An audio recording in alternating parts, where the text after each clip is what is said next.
அனைவருக்கும் வணக்கம். வைஷ்ணவர்கள் பெரும்பாலும் சாதுர்மாசிய விரதம் என்ற ஒரு விரதத்தை எடுத்துக்கொள்வதுண்டு. அது என்ன சாதுர்மாசிய விரதம் என்று நம்மில் சிலருக்கு கேள்வி எழலாம்.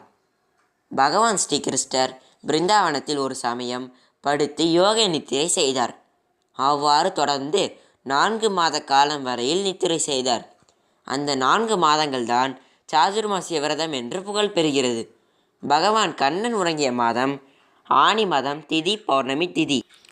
இவ்வாறு அவர் ஆனி, ஆடி, ஆவணி, புரட்டாசி ஆகிய 4 மாதங்களும் யோக நித்திரை புரிந்தார். அந்த மாதங்கள்தான் சாதுர்மாசிய விரதம் இருக்க ஏற்றுக்கொள்ளப்பட்டது. ஹரஹர சங்கர, ஜெய ஜெய சங்கர, காஞ்சி சங்கர, காமகோட்டி சங்கர, ஸ்ரீ மகா பெரிவா சரணம். நன்றி, வணக்கம்.